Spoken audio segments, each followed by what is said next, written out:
رحم الله من قرأ الفاتحة.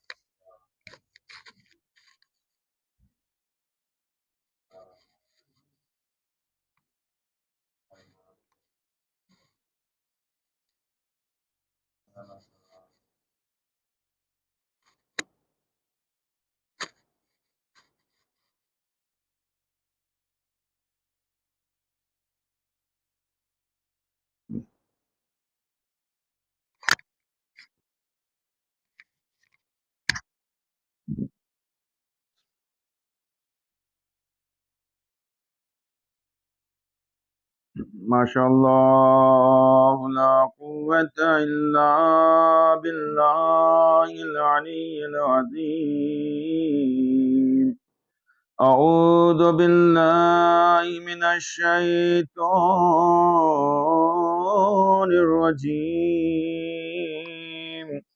بسم الله الرحمن الرحيم. الحمد لله رب العالمين،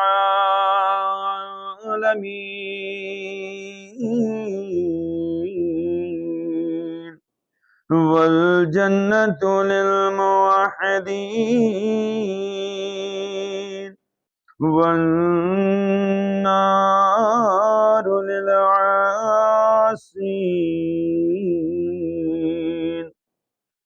والصلاة والسلام على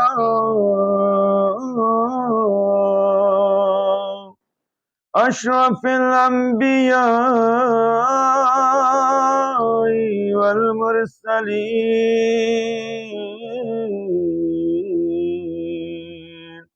وخاتم النبيين، ومولانا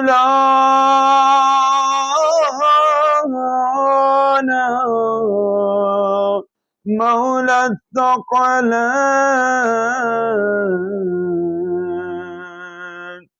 جد الحسن والحسين أبي القاسم محمد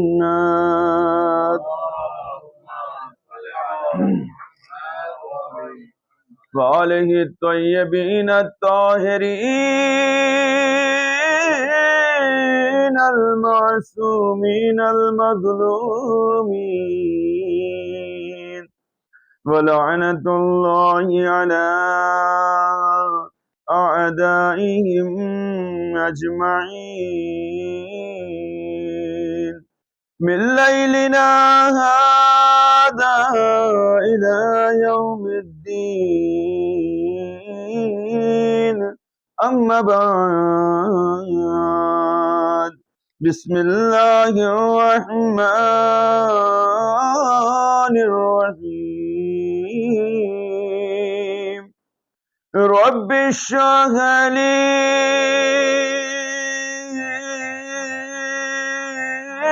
صدري ويسر لي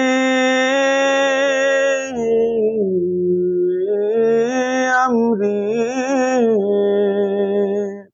واحلل عقدة من لساني يفقه قولي. وقال الإمام جعفر الصادق عليه الصلاة والسلام نقلا عن جده رسول الله صلى الله عليه وآله وسلم: لا تقبل أعمال الأمة إلا بولايتنا أهل البيت. صلوات محمد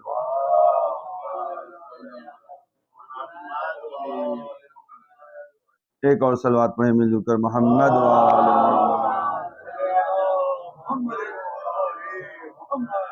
برائے سلامتی امام عصر ارواحنا لہ الفدا، مل جل کر صلوات پڑھیں محمد وآل محمد۔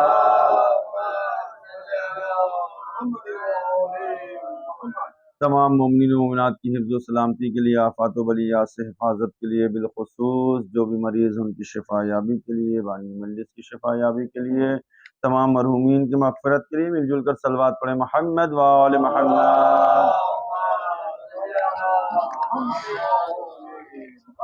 ارباب دانش، معزز سامعین کرام، اہل علم حضرات،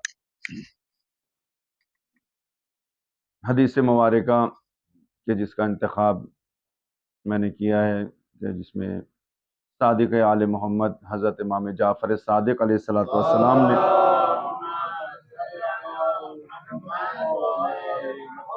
اپنے جد بزرگوار سے اس حدیث کو نقل فرمایا، اور جس کا مفہوم، جس کا منطوق، اس کے سلسلے میں مسلسل گفتگو ہو رہی ہے، جس میں امام نے فرمایا کہ رسول اسلام میرے جد نے ارشاد فرمایا، وہ فرماتے ہیں کہ لا تقبل اعمال الامت، کہ یقیناً میری امت کا کوئی بھی عمل قابل قبول نہیں ہے، قبول نہیں کیا جائے گا، الا بولایتنا اہل البیت علیہم الصلاۃ والسلام، مگر یہ کہ ہم اہل بیت اطہار علیہم الصلاۃ والسلام کی وہ ولایت رکھتا ہو، محبت رکھتا ہو۔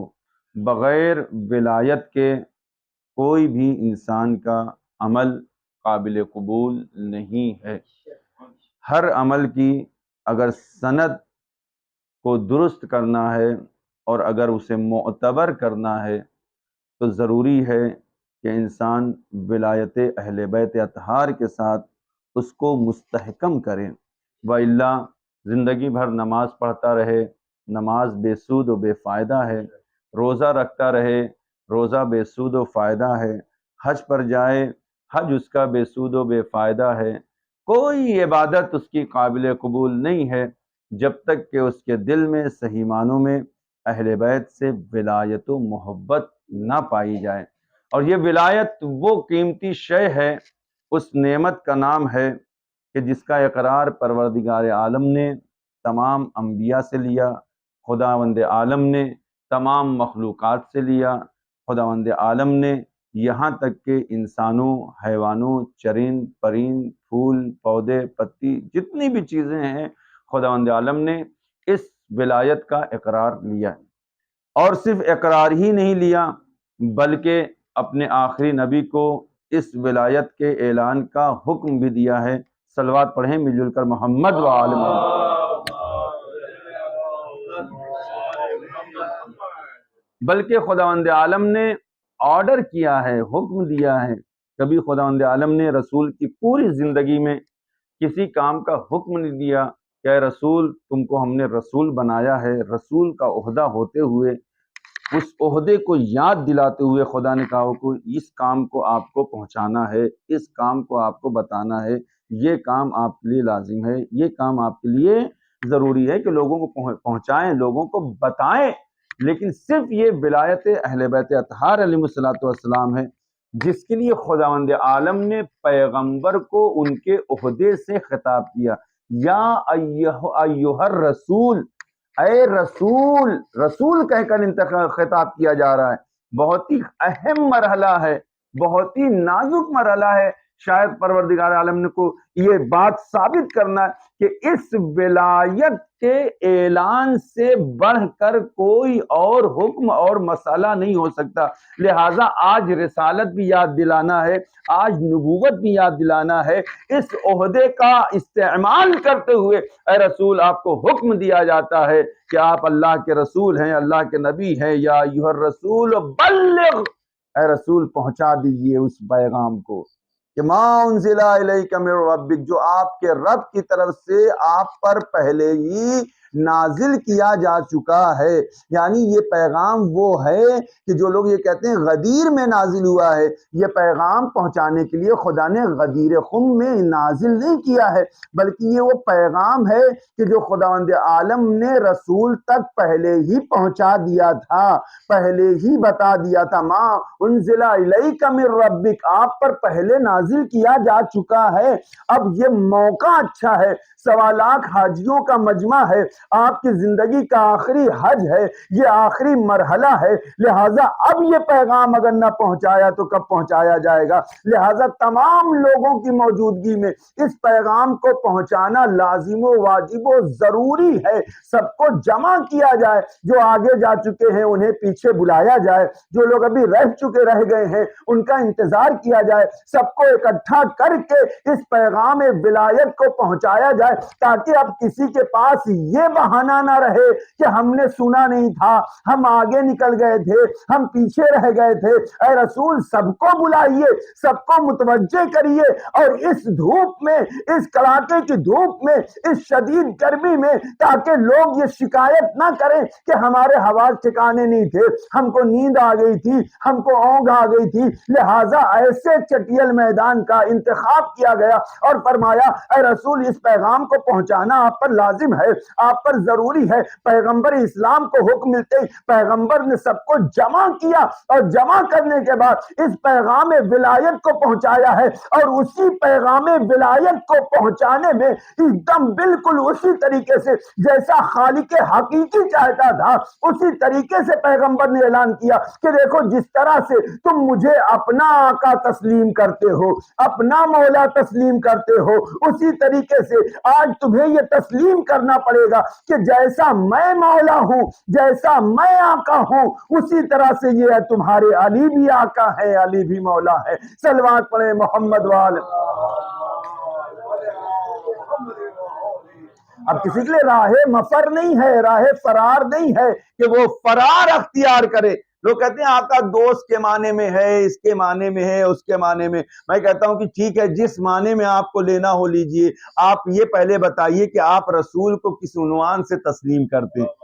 بڑی توجہ، جس عنوان سے رسول کو مانتے ہیں اسی عنوان سے رسول اپنے آپ کے منوانے کے بعد علی کو منوانا چاہ رہے کہ اگر تم مجھے دوست تسلیم کرتے آئے ہو، نبی نہیں مانا ہے، تو پھر تم مجھے دوست ہی تسلیم کرو۔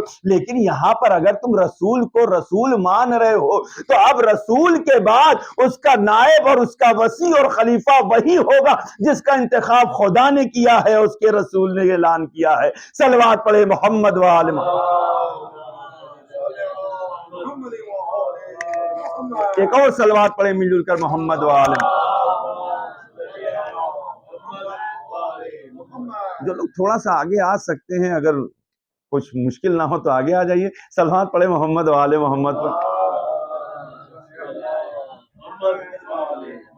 یہ پیغام ولایت ہے، یہ اس طریقے سے پیغام ہے جس کا اعلان پیغمبر نے 1.25 حاجیوں کے درمیان کیا۔ اب آپ اس کی کیفیت کا اندازہ لگائیں، اور شاید پیغمبر اسلام نے اسی لیے اس کے فوراً بعد جو دعا کی ہے، جو دعا کی ہے پیغمبر نے، وہ بہت زیادہ امپورٹنٹ اور بہت زیادہ اہم ہے، بہت زیادہ معنی دار و معنی خیز ہے۔ پیغمبر نے کہا کہ من کنت مولا فہذا علی مولا، فوراً اس کے بعد فرمایا اللہم، اپنے ہاتھوں کو اٹھایا، اے میرے پروردگار، اللہم وآل من والہ، اے میرے پروردگار تو اس کو دوست رکھنا جو علی کو دوست رکھے۔ بڑی توجہ چاہتا ہوں۔ وعاد من عادا، تو اس کو دشمن رکھنا جو علی کو دشمن رکھے۔ یہ معمولی بات نہیں ہے، یعنی کہ ولایت کا جو اقرار کرتا ہے اس کا دوست خدا ہوتا ہے، اس کا منکر اگر کوئی ہے تو اس کا دشمن خدا ہے، اور دشمنی خدا سے کرنے والے کا ٹھکانہ کہاں ہے یہ دنیا جانتی۔ صلوات پڑھے محمد وآل محمد۔ اور شاید یہی وجہ ہے پیغمبر اسلام نے اپنی زندگی میں متعدد مرتبہ دعا کیا ہے، اور خداوند عالم کے حضور اس دعا کو کیا، اور نئے الگ الگ انداز سے دعا کیا۔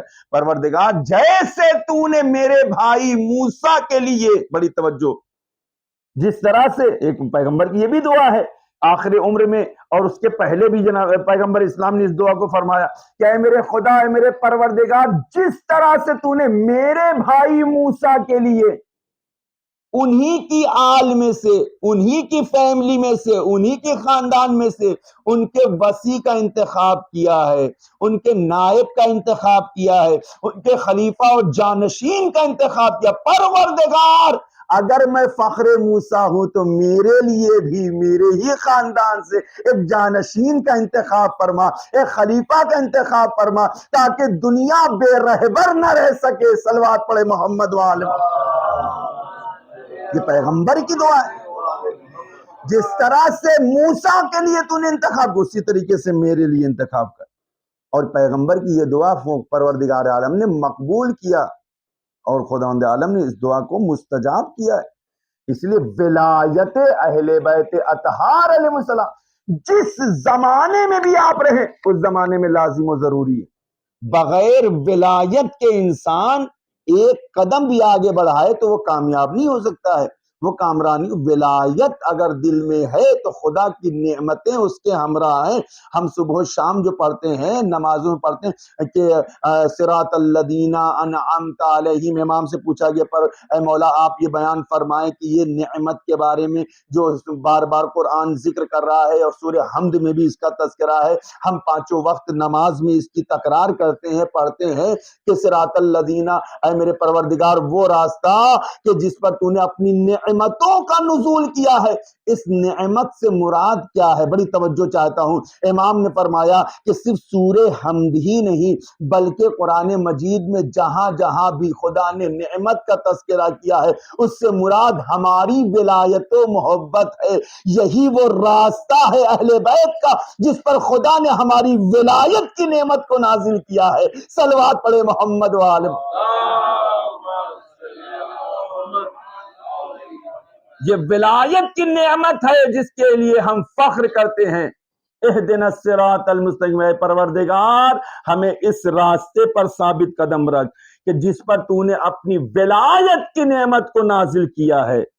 اور وہ راستہ ہمیں نہیں چاہیے کہ جس پر تیرا غضب نازل ہوا ہے، جس پر تیرا عذاب نازل، ہم اس کی تمنا نہیں کرتے، ہم اس کی آرزو نہیں کرتے، ہمیں وہ راستہ ہے چاہیے، اس پر ثابت قدم رکھ کہ جس پر تیری نعمتوں کا نزول۔ نعمت خداوند عالم نے اس سورہ حمد میں نعمت نہیں کہا ہے، نعمت یعنی کوئی ایک نعمت، انعمت نعمتوں کا نزول، نعمت نہیں ہے، یہاں جمع ہے نعمتوں کی، یعنی ایک کے بعد دوسری نعمت، دوسری نعمت کے بعد تیسری نعمت۔ پروردگار جس پر تو نے مسلسل نعمتوں کا نزول کیا ہے وہ نعمتیں نازل ہوتی رہی ہیں۔ امام سے پوچھا گیا وہ کون سی نعمتیں جو نازل ہوتی رہی؟ امام نے فرمایا یہ رہبری ہے، یہ ہدایت ہے، یہ ہماری جانشینی ہے، یہ ہماری ولایت ہے کہ ایک امام جاتا ہے اس کے بعد دوسرا آتا ہے، دوسرے کے بعد تیسرا، یہاں تک 12ویں تک یہ سلسلہ جاری ہے اور قائم ہے، یہ سلسلہ قیامت تک ختم نہیں ہو سکتا ہے۔ اسی کو خداوند عالم نے نعمت سے تعبیر کیا ہے۔ اب جس کے دل میں بھی ہم اہل بیت کی ولایت پائی جاتی ہے صحیح معنوں میں وہ خدا کی نعمتوں سے مستفیض ہو رہا ہے۔ صلوات پڑھے محمد وآلہ۔ لہذا اس کا اقرار کرنا لازم و ضروری ہے۔ اور یہ جو نعمتیں ہیں، یہ نعمت ولایت انسان کو بلندی عطا کرتی ہے، تنزلی نہیں۔ یہ نعمت وہ نعمت ہے کہ جو جہالت اور ظلمات اور تیرگی سے نکال کر انسان کو نور کی طرف لے کر جاتی، وہ ملأ اعلیٰ کی بلندی کی طرف لے کر جاتی۔ اور اگر کوئی ایسی شے ہو کہ جو انسان کو اچھائیوں سے نکال کر برائی کی طرف لے کر جائے تو وہ ولایت نہیں ہے، وہ محبت نہیں ہے۔ اہل بیت کی محبت انسان میں نکھار پیدا کرتی ہے، اہل بیت کی محبت انسان کو ترقی عطا کرتی ہے، اہل بیت کی الفت و ولایت و محبت انسان میں وہ سرخرو پن پیدا کرتی ہے کہ وہ جس جگہ بھی دنیا میں رہتا ہے وہ لوگوں سے الگ نظر آتا ہے، ہر ایک پہچان جاتا ہے کہ یہ اہل بیت کا چاہنے والا ہے، یہ اہل بیت سے محب ہے، یہ ان سے محبت کرنے والا۔ آپ ہزاروں کے مجمع میں بھی ہو، لوگ آپ کو دیکھ کر پہچان لیں گے کہ آپ شیعان علی ابن ابی طالب ہیں۔ صلوات پڑھے محمد وآل محمد۔ لہذا اس کا تعلق دل سے ہے، اس دنیا سے ہے کہ ہم اس دنیا میں، اس جہان میں، اس زندگی میں اس کو جتنا نکھار پیدا کر سکتے ہیں نکھار پیدا کریں۔ یا لیتنی کنت معکم فافوز معکم، ہم زیارت میں پڑھتے ہیں کاش کہ ہم بھی ہوتے۔ ہر شیعہ کی یہ تمنا۔ ماہ محرم الحرام چل رہا ہے، آج 7ویں محرم ہے۔ اب آپ تصور کریں ہم لوگ زیارت پڑھتے ہیں، زیارت عاشورہ، زیارت اربعین، اس کے علاوہ زیارت وارثہ پڑھتے ہیں امام حسین کی، اس میں یہ جملہ باقاعدہ طور پہ یا لیتنی کنت معکم فافوز معکم، کاش ہم بھی اس وقت ہوتے۔ یہی تو آرزو ہم کرتے ہیں، کربلا میں شاید ہم بھی ہوتے تو وہاں پر ہم مدد کرتے۔ اب ہم کربلا میں تو ہیں ہی نہیں، 1400 سال کے بعد ہمارا وجود ہے، تو اب ہمارا کیریکٹر کیا ہونا چاہیے، ہمارا کردار کیا ہونا چاہیے، کس طریقے کی ہماری ذمہ داریاں، کون سا ایسا کام کرے کہ ہمارا شمار ان لوگوں میں ہو۔ بڑی توجہ چاہتا ہوں، کون سا ایسا فعل انجام دے کہ ہم اس صدی میں رہتے ہوئے، 21ویں صدی میں ہوتے ہوئے اس صدی والا کام کریں کہ جس میں بریر نے شہادت پیش کی، جناب مسلم نے شہادت پیش کی ہے، جناب حبیب نے شہادت پیش کی، وہ کربلا کی فہرست میں تھے، ہمارا نام بھی اس میں شامل، ہم بھی اس میں شامل ہو سکے۔ کیا نہیں ہو سکتا؟ بالکل ہو سکتا ہے، لیکن ہمیں اپنے کیریکٹر کو اس طریقے سے بنانا ہوگا تاکہ ہم صحیح معنوں میں جہاں سے گزرے لوگ ہمیں حسینی نام سے یاد کریں، اہل بیت کا چاہنے والا۔ اس لیے امام جعفر صادق علیہ الصلوۃ والسلام ارشاد فرماتے ہیں، آپ فرماتے ہیں کہ کونوا لنا زینا ولا تکونوا علینا شینا، تم ہمارے لیے باعث فخر بنو، باعث ذلت و خواری مت بنو۔ لوگ تم کو دیکھیں تو تم کو دیکھ کر ہماری تعریف کریں، ایسا نہ ہو کہ تم کو دیکھ کر یہ کہتے ہوئے معاذ اللہ نظر آئیں کہ یہ جب ایسا ہے تو اس کا امام معاذ اللہ کیسا ہوگا۔ نہیں، تمہاری صورت، تمہاری شکل، تمہارا کیریکٹر، تمہارا کردار لوگ دیکھ کر کہیں جب یہ ایسا ہے تو اس کے امام کیسے ہوں گے۔ ہمیں وہ کردار پیش کرنا جس زمانے میں بھی ہم ہو۔ ضروری نہیں کہ ہم اس زمانے میں تو وہاں شامل نہیں، کیا ہم جنگ صفین میں نہیں شامل ہو سکتے؟ کیا وہ ثواب ہم حاصل نہیں کر سکتے ہیں؟ کیا جنگ نہروان کے ہم ثواب نہیں شامل حاصل کر سکتے ہیں؟ کیا جنگ احد اور جنگ خیبر کے ہم ثواب میں شامل نہیں؟ بالکل شامل ہو سکتے ہیں، کر سکتے ہیں، لیکن وہ کردار ہم کو اپنانا ہوگا، وہ کیریکٹر اپنانا ہوگا۔ اب یہاں پہ علماء بیان فرماتے ہیں، علامہ مجلسی نے اپنی بہار کی کتاب بہار کی تقریباً 55 یا 56ویں جلد میں اس واقعے کو نقل فرمایا اور بیان فرماتے ہیں اس طریقے سے کہ کوفے میں ایک شخص ہے، بغداد کے ایک بازار میں جہاں چائے کی دکان وغیرہ ہے بہت سی، اور اس میں ایک شخص اپنے بیٹے کے ساتھ ایک چائے کی دکان پر جا کر بیٹھتا ہے، اور اس نے دیکھا کہ اس کے سامنے ایک شخص بیٹھا ہوا ہے جو بینچ پر بیٹھا ہوا تھا۔ چائے وغیرہ کی جو دکان اکثر لوگ آ جاتے ہیں، بھیڑ لگ جاتی، کہاں کہاں سے لوگ آتے ہیں نہیں پتا، مسافر آتے ہیں اور معاذر آتے ہیں، طرح طرح کے لوگ آتے ہیں، وہ اس پر بیٹھا ہوا ہے۔ یہ دونوں چائے پینے کے لیے گئے وہاں پر، وہ شخص وہاں پر بیٹھا ہوا ہے، جو سامنے جو شخص بیٹھا ہوا تھا۔ عرب کا دستور آج بھی یہ ہے کہ چاہے وہ عالم ہو چاہے جاہل ہو، سر پہ امامہ ضرور رکھتا ہے، ایک رسم ہے وہاں پر کہ لوگوں کا سر کھلا نہیں رہتا ہے، وہ ایک صافہ باندھتے ہیں، ایک امامہ باندھ لیتے ہیں۔ وہ شخص جو سامنے بیٹھا ہوا تھا اس کے سر پہ بھی امامہ تھا، وہ جو صافہ اس نے باندھ رکھا تھا۔ بیٹھے بیٹھے اس کو اونگ آنے لگی اور وہ اونگنے لگا، اور اتنی زیادہ اس کو شدت سے نیند آنے لگی کہ آپ نے دیکھا ہوگا بعض تو لوگ ٹرین وغیرہ میں بیٹھے رہتے ہیں یا کہیں سیٹ پر بیٹھے ہوتے ہیں اور اتنی تیز اونگتے ہیں کہ جو ہے مطلب ان کو ہوش بھی نہیں رہتا کب نیند آئی کیا ہو گیا۔ وہ جو امامہ اس کے سر پہ تھا وہ جو زمین پر گر گیا۔ یہ جو دونوں سامنے بیٹھے ہوئے تھے باپ اور بیٹے، انہوں نے بڑھ کر جو ہے اس کو جلدی سے اٹھایا اور اٹھا کے اس کو دینا چاہا۔ جیسے دینا چاہا دیکھا کہ اس کے سر پر ایک زبردست گھاؤ کا نشان ہے۔ کوئی کسی کو جو کسی چاقو وغیرہ کا نشان پڑ جائے تو بہت دن تک وہ نشان رہتا ہے، پتہ چلتا ہے۔ مثلا بعض لوگ کما وغیرہ کرتے ہیں، اس کا نشان باقی رہتا ہے۔ وہ بہت ہی گہرا گھاؤ، اس کا جو نشان جو ابھی تک جو باقی، ایسا لگتا ہے کہ بہت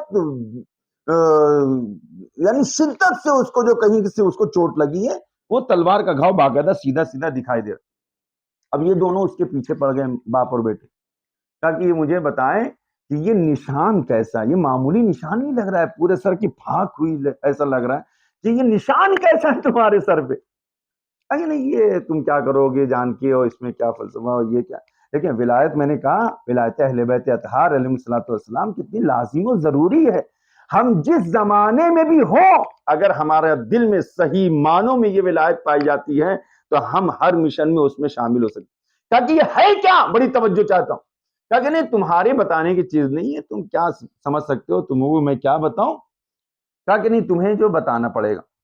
اور جب بہت بزد ہو گئے تو اس نے کہا، علامہ مجلسی نے اس واقعے کو لکھا ہے اور اپنے زمانے کے 50-60 سال پہلے کا واقعہ لکھا ہوگا. اس علامہ مجلسی اس صدی کے عالموں میں سے، اور بہت زیادہ 50-60 سال پہلے کا واقعہ انہوں نے لکھا ہوگا، اس سے زیادہ پرانا واقعہ تو نہیں. وہ کہتا ہے کہ میں اگر تمہیں بتاؤں تو تم کو ہنسی آئے گی. کہا کہ نہیں تمہیں بتانا ہوگا، تم بتاؤ ہمیں. جیسے ہی اس نے بتایا، کہا کہ یہ جو نشان ہے میرے سر پہ، یہ جنگ صفین کا نشان ہے. اس میں مجھے یہ گھاؤ لگا تھا، اس میں مجھے یہ زخم لگا تھا. اب یہ تو باپ بیٹے ہنسنے لگے. کہاں جنگ صفین، اوائل اسلام، ہاں شروعاتی دور، مولائے کائنات کا زمانہ، کہاں علامہ مجلسی کا زمانہ، یہ دور، اور اتنے سال کے بعد یہ نشان، تم ابھی تک زندہ ہو. یعنی یہ مطلب تو یہ ہوا 1400 سال سے زندہ ہو تم، اس زمانے کے اس زمانے میں. کیا میں نے کہا تھا نا تم مذاق اڑاؤ گے، تمہاری سمجھ میں بات آنے والی نہیں ہے. کیا کہ اچھا بتاؤ واقعہ کیا ہوا. کیا کہ نہیں جانے، تمہاری سمجھ میں نہیں آئے گا، میں تم کو واقعہ کیا بتاؤں. تو میں نے جب بتایا صفین کا نشان ہے تو تم اسی کو نہیں سمجھنے کو تیار، تو میں آگے کیا بتاؤں. کہتا نہیں آپ بتائیں، میں ہم قبول کرنے کو تیار. بڑی توجہ میرے جوانوں میرے دوست. کہا ٹھیک ہے میں بتاتا ہوں واقعہ. اس نے کہا ہوا یہ کہ ایک مرتبہ ہم بغداد سے عراق کی طرف جانے کا میں نے ارادہ کیا. بڑی توجہ چاہتا ہوں.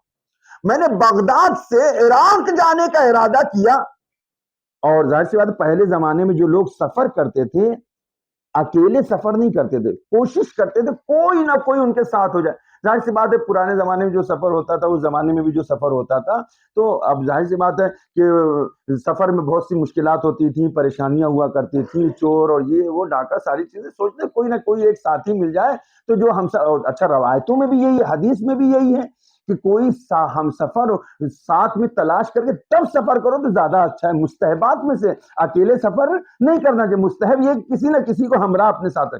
کہا میں سفر کرنا چاہ رہا تھا لیکن کوئی میرا ساتھی نہیں تھا، اور کام بہت ضروری تھا، مجھے جانا تھا عراق. میں کرتا کیا، میں سفر پہ نکل پڑا. تھوڑی دور ہم ابھی بارڈر تک ہی پہنچا تھا میں بغداد کے، جو مجھے جو کیا نام ہے ایک ساتھی وہاں پر دکھائی دیا.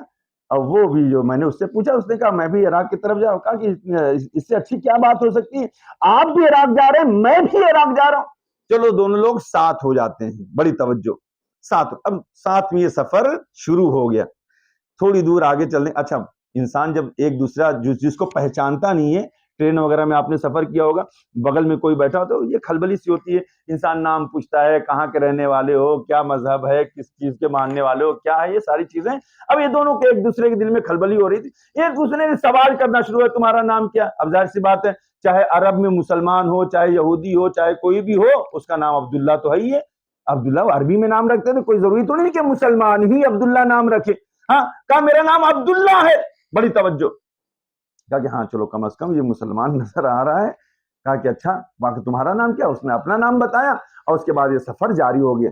اب یہ دونوں مسلمان، تو یہ طے ہو گیا کہ یہ بھی مسلمان ہے اور یہ بھی مسلمان ہے، لیکن اب یہ طے کیسے ہو کہ یہ اہل بیت کا چاہنے والا ہے یا نہیں.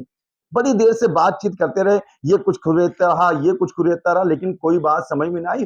یہ اس نے اچانک اس نے پوچھا، یہ جو شخص تھا جو یہاں سے اس نے سفر شروع کیا تھا، یہ کہتا ہے کہ اگر یہ بتاؤ کہ تم، بات آگے بڑھتے بڑھتے کہا کہ اگر تم مولائے کائنات کے زمانے میں ہوتے، اس زمانے میں اگر تم رہتے، زندگی گزارتے، تو بتاؤ جنگ صفین میں تم کس کے ساتھ ہوتے، مولائے کائنات کے ساتھ ہوتے یا حاکم شام کے ساتھ ہوتے. بڑی توجہ چاہتا ہوں. اب اس سے تو فیصلہ ہو ہی جائے گا نا کہ کون کس کا فالوورز ہے، کون کس کا چاہنے والا ہے.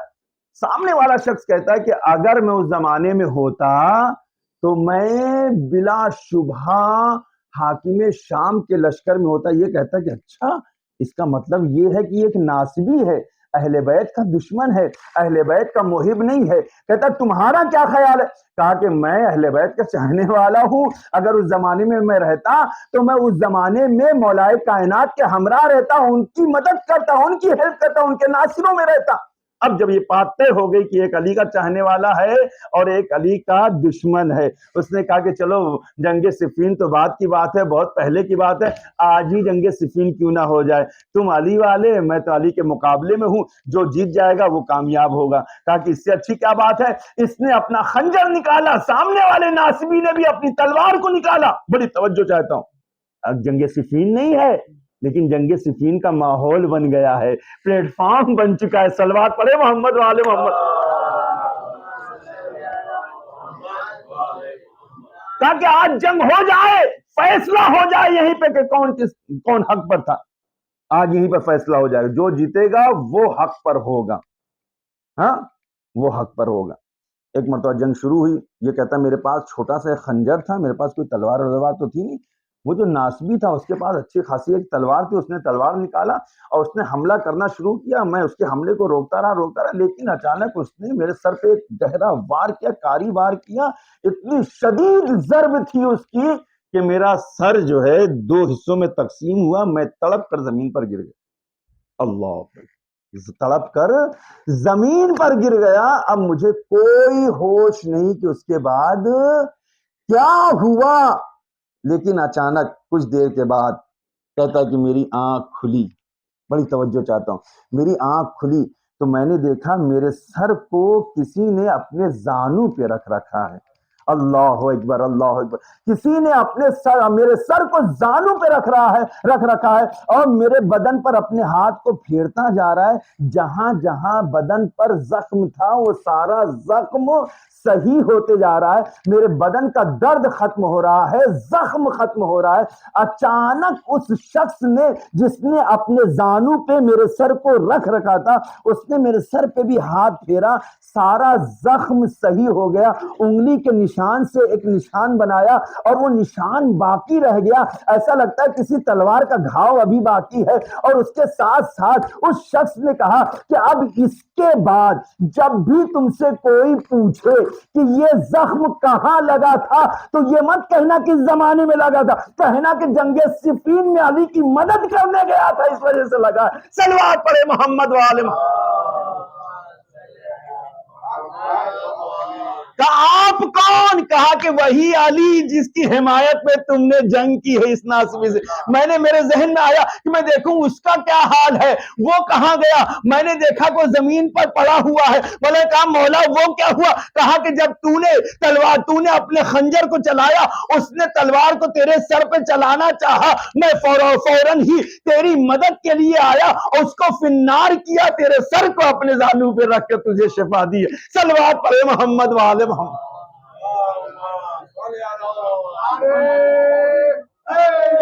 یا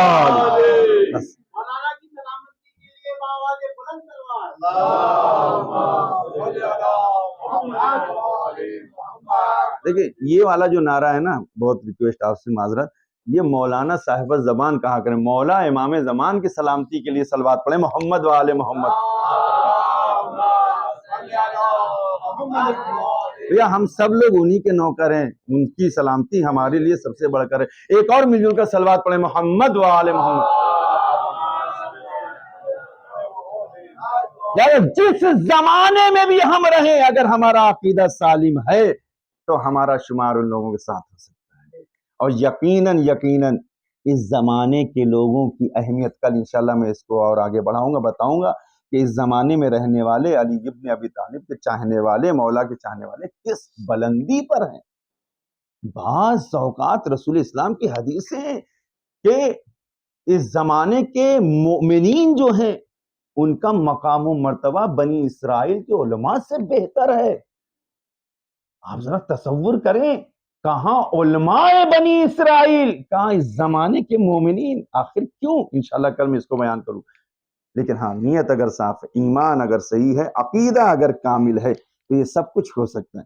اس زمانے میں رہنے والے، زندگی گزارنے والے جو مومنین ہیں، ان کی اہمیت اہل بیت کی نظر میں بہت زیادہ ہے، اور انشاءاللہ اگر ہمارے دل میں یہ لھلک رہے، یہ انشاءاللہ محبت پائی جائے، تو یقینی طور پر یہ جو ہم کہتے ہیں یا لیتنی کنت معکم فافوز معکم، یقیناً ہم اہل بیت کے چاہنے والوں میں ان کے مددگار ثابت ہوں۔ اور یہی جملہ جب امام وقت کا ظہور ہوگا انشاءاللہ تو ہم لوگ ان کے ناصرین اور مددگاروں میں ہمیں شامل کرے گا۔ تو یہ تمنا اگر دل میں ہے کہ ہم امام کی نصرت کریں تو یقیناً اس کے لیے آمادہ و تیار رہیں، اور جب نصرت کا جذبہ ہے تو ہر وقت آمادہ رہنا ہے، ہر وقت تیار رہنا، کب امام کی صدا آ جائے ہمارے کانوں میں۔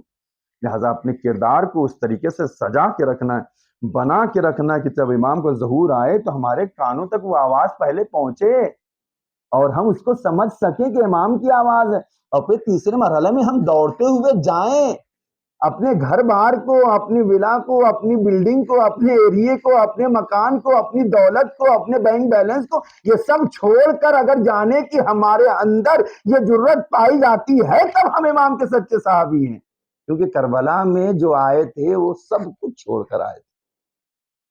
ان کے پاس ایسا نہیں ہے، بہت اچھے اچھے نامور لوگ تھے، صحابہ رسول تھے جو کربلا کے میدان میں آئے تھے، وہ بھی اپنی آل اولاد، بیوی بچے چھوڑ کر آ رہے تھے۔ حسین کی خدمت میں آنا ہے تو سب کچھ نثار کرنا، اہل بیت کی مدد کرنا ہے، ان کی خدمت میں آنا، سب کچھ نثار کرنا۔ مولا جب آپ بلائیں یہ ساری دولت، یہ مال اولاد سب آپ پر نچھاور، بس یہی وجہ ہے امام حسین اپنے صحابہ پر فخر کرتے ہیں، جیسے اصحاب مجھے ملے ویسے اصحاب نہ میرے بابا کو ملے، نہ میرے بھیا کو ملے، نہ میرے نانا کو۔ محضر شہادت پڑھا جا رہا ہے شب عاشور، اور امام ایک ایک کا نام پڑھ رہے ہیں۔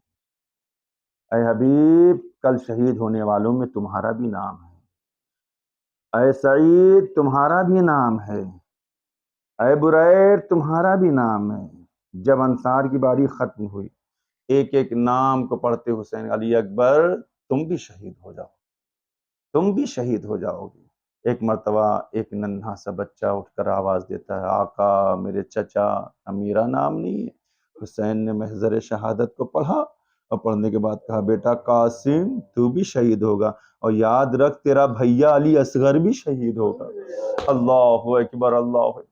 آج عزادارو 7ویں محرم گزر گئی، لیکن اہل بیت پر کس طرح سے گزری آپ نے تصور کیا؟ ہم تصور نہیں کر سکتے ہیں۔ موسم ٹھنڈا ہے، بارش ہو رہی ہے، پیاس لگی، جگہ جگہ سبیلے ہیں، لیکن ذرا اہل بیت اطہار کے ان بچوں کا حال تو دیکھیں کہ 7ویں محرم نہیں آئی، ہر خیمے سے الاتش کی صدا بلند ہو گئی، الاتش الاتش الاتش، بابا جان پیاس ہمیں مارے ڈال رہی ہے۔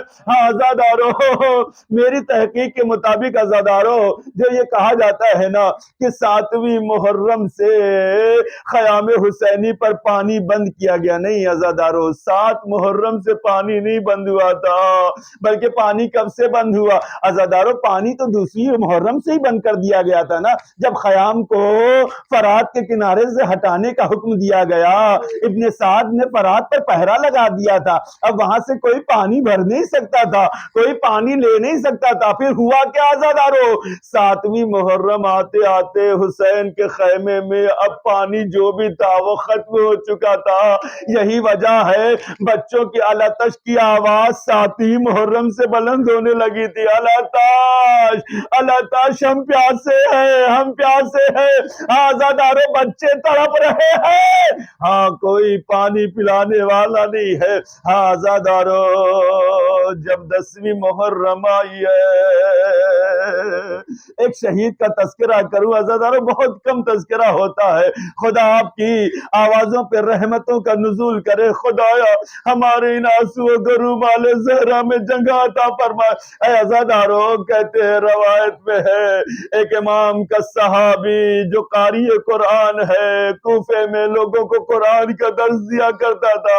لوگ بہترین قاری کے نام سے یاد کرتے تھے. کون؟ بریر ہمدانی. بریر ہمدانی. عزادارو جب بار بار بچوں کی التش کی صدائیں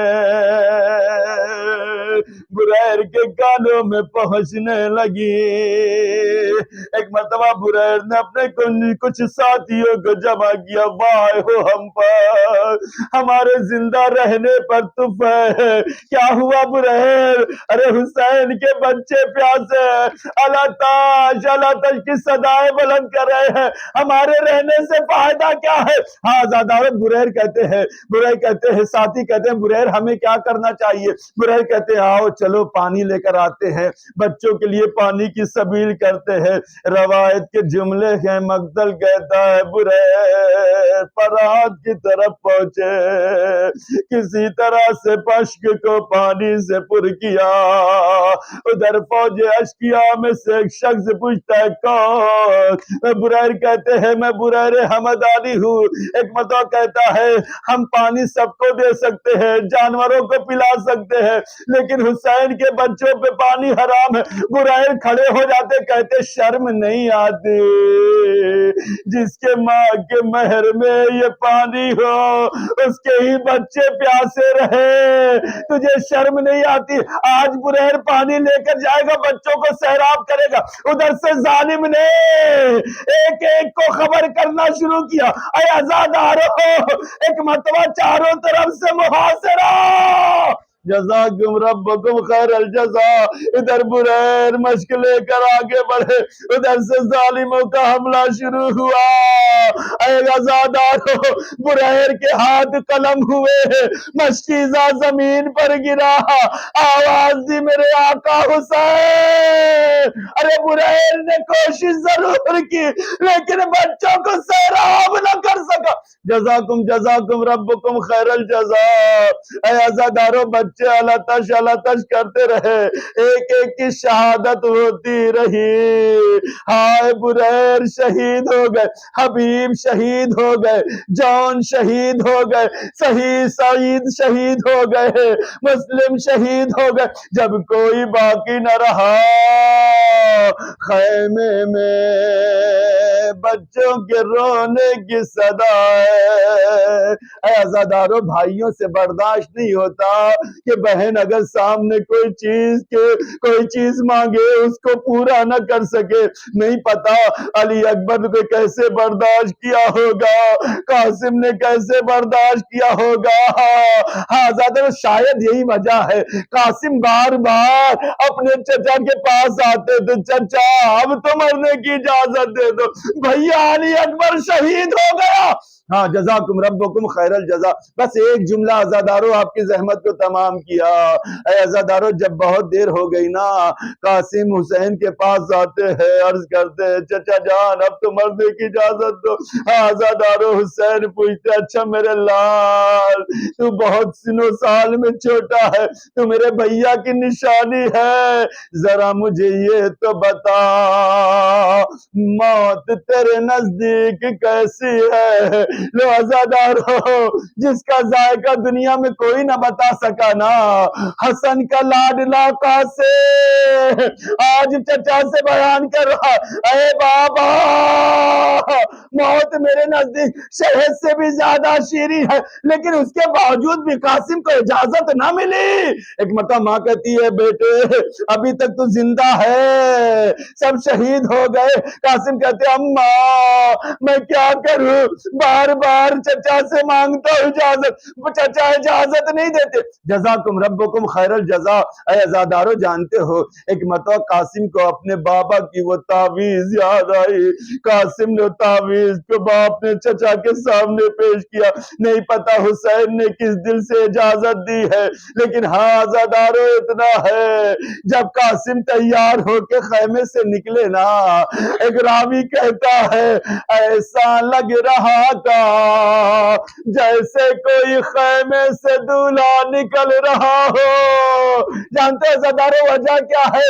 اس کی وجہ یہ، جب بھی کوئی فوجی نکلتا تھا نا، اس کے بدن پر زرہ ہوتی تھی، سر پہ خود ہوتا تھا۔ جب قاسم نکلے ہیں نا، سر پہ بابا کا عمامہ ہے، تن پہ سفید کرتا ہے۔ آزادارو قاسم میدان میں پہنچ تو گئے، آزادارو تھوڑی دیر کے بعد آواز آئی، اے بھائی چچا پر میرا سلام، اے چچا سلام قبول کیجئے۔ بس آزادارو یہی وہ منظر تھا جس کو ملائکہ نے دیکھ کر گریہ کرنا شروع کیا۔ اے آزادارو ادھر سے حسین بڑھے، ادھر سے قاسم بڑھے، فوج اشقیاء نے دیکھا حسین آ رہے ہیں، عباس آ رہے ہیں، ایک فوج میں بھگدڑ مچی، ادھر کا لشکر ادھر، ادھر کا لشکر ادھر، بیچ میں قاسم آواز دے رہا تھا، چچا چچا چچا۔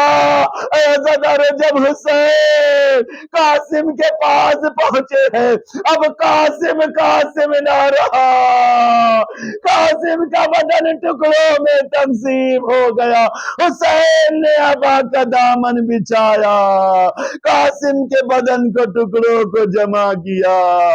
اے بنی ہاشم کے بچوں آؤ، ایک نوشا کا جنازہ، انا للہ و انا الیہ راجعون، ردم بقضائہ و تسلیما امر اللہ، یا اللہ یا اللہ یا اللہ یا اللہ، یا حمید یا محمود بحق محمد، یا علا بحق علی، یا فاطر بحق فاطمہ، یا محسن بحق الحسن، یا قدیم الحسان بحق الحسین العطشان، وبحق الائمة التسعة الطاہرین من ذریة الحسین علیہم الصلاة والسلام۔ بر الہ ہماری اس مختصر سے عبادت کو قبول فرما، خدایا ہم میں جو پریشان حال ان کی مشکلات و پریشانیوں کو دور فرما، جو مقروض ہیں ان کے قرضوں کو از غیب ادا فرما، خدایا ہم میں جو مریض ہیں انہیں شفاء کامل و عاجل عطا فرما، خدایا شیعیان حیدر کرار، تمام عزاداران سید الشہداء دنیا کے جس کونے میں بھی ہیں، جہاں بھی ہیں، ان کی جان مال عزت و آبرو، ان کی ناموس اور ان کے بچوں کی حفاظت فرما، خدایا منتقم خون حسینی یوسف زہرا امام عصر ارواحنا لہ الفدا کے ظہور پر نور میں تعجیل فرما، اور ہم سب کو ان کے اعوان و انصار میں شمار فرما، ربنا تقبل منا انک انت السمیع العلیم، ماتم حسین یا حسین۔